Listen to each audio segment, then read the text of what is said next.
किसान एकता जिंदाबाद, किसान एकता जिंदाबाद। राम राम जी, मैं आपका भाई रविंद्र सेतकुआ, राष्ट्रीय अध्यक्ष भारतीय किसान यूनियन पथिक। आज एक महत्वपूर्ण लड़ाई के लिए नौजवान साथी छात्रों के साथ, छात्र नेताओं के साथ मिलकर एक लड़ाई की लड़ने के लिए तैयारी के लिए सभी छात्र चौधरी चरण सिंह विश्वविद्यालय लगातार यहाँ के जो वीसी, तानाशाही वीसी जो बैठी हुई वीसी है, उससे जो लगातार यहाँ पर उसने जो घोटाले कर रही है, विश्वविद्यालय जो हमारी टैक्स की कमाई है उसको अपने निजी स्वार्थों के लिए जो इस्तेमाल कर रही है।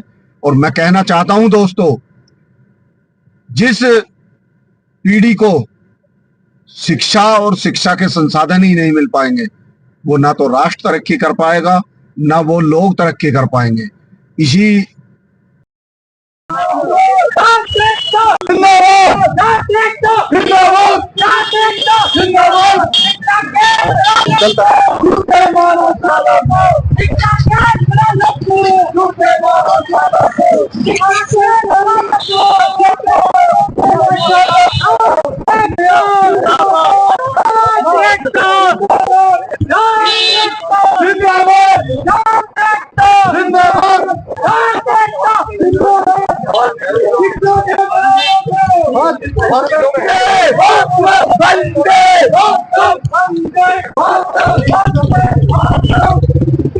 अरे बंद करो भाई, बंद करो, छात्रों को बंद करो।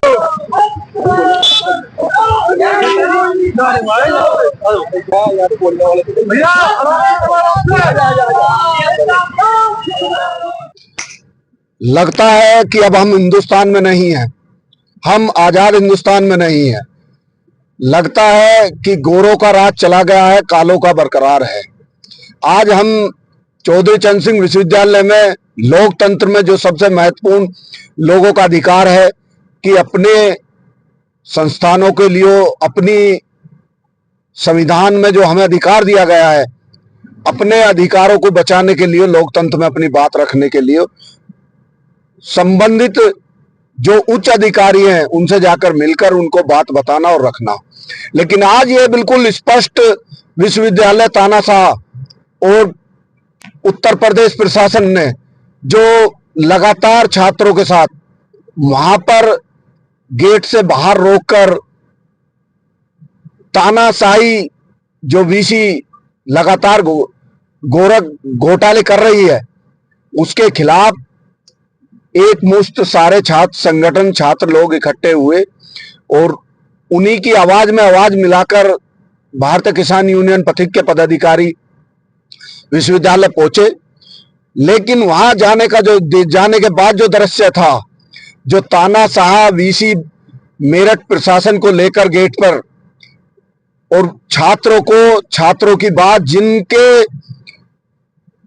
मेहनत और खून पसीने की कमाई से टैक्स जो मिलता है, देते हैं लोग, उससे जब इन लोगों को तनख्वाह मिलती है, लेकिन ये लोग अपने अधिकारों की बात करने के लिए जैसे ही विश्वविद्यालय गेट पर पहुंचे तो वहां देखने पे नजारा मिला कि जैसे कि ये लोग कोई जुर्म करने जा रहे हैं।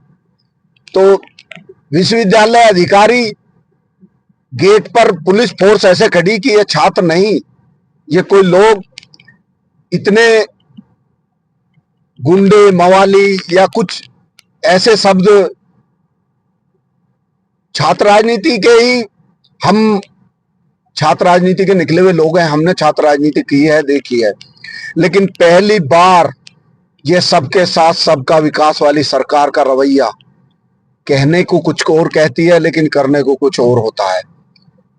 सुनने में तो ये भी आया है कि ये ग्वालियर की जो महारानी मेरठ में वीसी बनकर बैठी हैं, जो मोदी जी के वो जो 10 रत्न हैं, उनमें से ये भी एक रत्न थी। लेकिन यहाँ आने के बाद, जब से चौधरी चरण सिंह विश्वविद्यालय में जो आई हैं, यहाँ तक कि इनके रिश्तेदार और इनके नातियों के लिए भी जो कर्मचारी हैं, उनकी तनख्वाह भी चौधरी चरण सिंह विश्वविद्यालय पे कर रहा है यहाँ से। अब ये विश्वविद्यालय सुधारने के लिए वीसी बनी है या अपने परिवार और अपने लोगों को सुख सुविधा देने के लिए वीसी बनी है। और लगातार यूनिवर्सिटी के लिए ग्रेट मिल रही है, यूनिवर्सिटी के लिए फंड मिल रहा, लगातार कागजों पे बिल्डिंग बन रही है, बिल्डिंगों में लगातार घोटाले पे घोटाले, लगातार नुक्तियां हो रही है। एक गोरख धंधा चला रखा है कि पैसे लाओ और नौकरी पाओ। हर विभाग में कदम कदम पर इसके वीसी के दलाल खड़े हैं। दलालों को 5 लाख रुपए 10 लाख रुपए दो और टेम्परेरी नौकरी पाओ।